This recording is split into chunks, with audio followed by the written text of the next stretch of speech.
আজকে আমরা যে সফটওয়্যার নিয়ে কথা বলবো সেটা আপনার কম্পিউটারকে আরো বেশি পাওয়ারফুল বানাতে পারবে, আর সেটা হচ্ছে মাইক্রোসফট পাওয়ার টয়েস। আমরা রেগুলার যে উইন্ডোজ ইউজ করি সেই সিস্টেমকে মাইক্রোসফট পাওয়ার টয়েস আরো বেশি স্মার্ট, আরো কাস্টমাইজেবল অ্যান্ড সবচেয়ে বড় কথা প্রোডাক্টিভ করে তোলে। যদিও মাইক্রোসফট পাওয়ার টয়েস নতুন কিছু না, সেই উইন্ডোজ 95 এর যুগ থেকে আমরা দেখে আসছি, বাট এখন উইন্ডোজ 11 এর জন্য মাইক্রোসফট যেভাবে এটাকে রিলিজ করেছে সেটা সত্যিই অনেক অ্যাডভান্স। পাওয়ার টয়েস হলো মাইক্রোসফটের একটা free and open source software package, যেটা উইন্ডোজের জন্য ডেভেলপার অ্যান্ড পাওয়ার ইউজারদের কাজকে ইজি, ফাস্ট অ্যান্ড অ্যাক্টিভ করার জন্য ইনভেন্ট করা হয়েছে। পাওয়ার টয়েস মূলত একটা প্যাকেজ, এর মধ্যে অনেকগুলো ছোট ইউটিলিটি টুলস থাকে।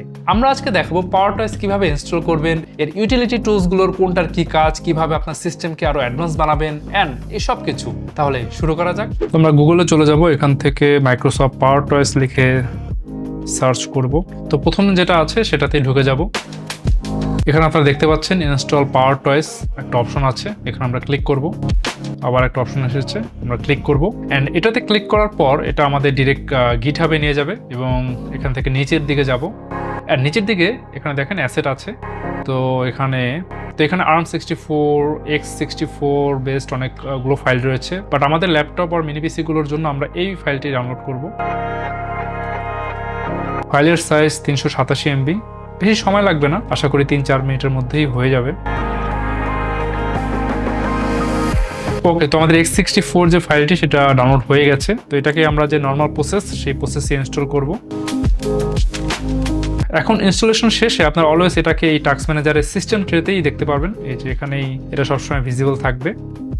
তো আমরা পাওয়ার টয়েস ওপেন করেছি অ্যান্ড এটা ড্যাশবোর্ডে দেখতে পাচ্ছেন টোটাল 27টার মতো ফিচার রয়েছে। তো আমরা মোস্ট পপুলার কিছু ফিচার নিয়ে কথা বলবো, তো চলুন শুরু করা যাক। তো প্রথমে আমরা দেখতে পাচ্ছি অ্যাডভান্স পেস্ট।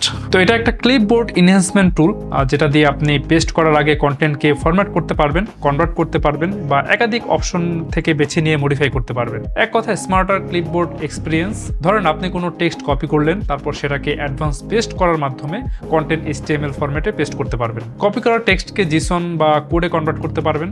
বোল্ড, ইটালিক আরো বিভিন্ন ফরম্যাটে, মার্কডাউন ফরম্যাটে পেস্ট করা যায়। পেস্ট করার সময় অটো আপার কেস বা লোয়ার কেস কনভার্সন করতে পারবেন। কোডিং এর সময় দরকারি এসকেপ ক্যারেক্টার সহ পেস্ট করা যাবে। মোট কথা, পেস্ট করার সময় ইউজার বেছে নিতে পারবেন কোন ফরম্যাটে পেস্ট করবে। ফরম্যাটিং সংক্রান্ত কোনো ঝামেলা থাকে না। তো অ্যাডভান্সড পেস্ট ওপেন করার শর্টকাট হচ্ছে Windows+Shift+V।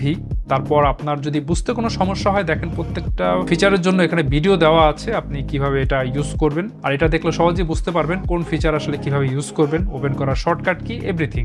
আচ্ছা, তারপর অলওয়েজ অন টপ।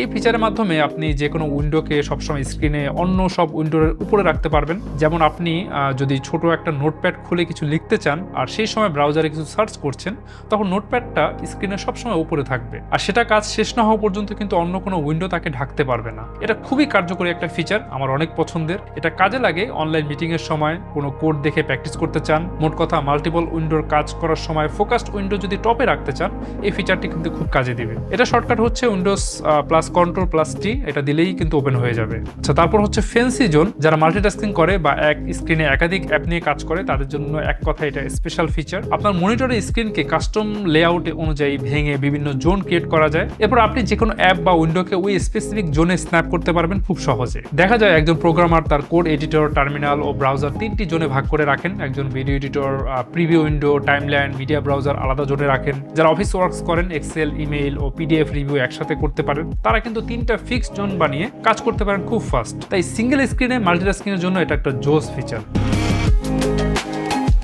ওকে, এরপর হচ্ছে পাওয়ার রিনেম। এটা দিয়ে অনেকগুলো ফাইল বা ফোল্ডার একসাথে রিনেম করা যায়। তারপর ইমেজ রিসাইজার, এটা কনটেক্সট মেনু থেকে ইমেজের সাইজ রিসাইজ করা যায়। এটা দিয়ে উইন্ডোজ শেল এক্সটেনশনের মাধ্যমে আসলে এই রিসাইজিং গুলো করা হয়। PNG, BMP সবই মোটামুটি সাপোর্ট করে। তারপর কথা বলি কালার পিকার নিয়ে। আপনার স্ক্রিনের উপরে থাকা যে কোনো সাবজেক্ট বা অবজেক্টের কালার করে আপনি বের করতে পারবেন এটা দিয়ে। এটা মূলত Windows graphics device interface GDI use করে পিক্সেল ক্যাপচার করে এটা কালার কোড বের করে দেয়। এটা খুবই এসেনশিয়াল যারা হচ্ছে বিভিন্ন গ্রাফিক্সের কাজ করে থাকেন, বিভিন্ন উইন্ডোর হচ্ছে বা কোনো সাবজেক্টের কালার বের করতে চান, কালার কোড হয়তো বুঝছেন না বা কালার কোড হয়তো জানেন না, সেটা বের করার জন্য কিন্তু এটা খুব উপযোগী একটা ফিচার। তারপর হচ্ছে পাওয়ার টয়েস রান। এটা Windows+S প্রেস করলেই চলে আসে। এটা দিয়ে অ্যাপ ওপেন করা, ফাইল সার্চ করা, calculation, shell command, plugin support সবই করতে পারবেন। এটা অনেকটা ম্যাক OS স্পটলাইটের মতো, যারা এটা নিয়ে ধারণা রাখেন তারা বুঝতে পারবেন। তারপর হচ্ছে কিবোর্ড ম্যানেজার।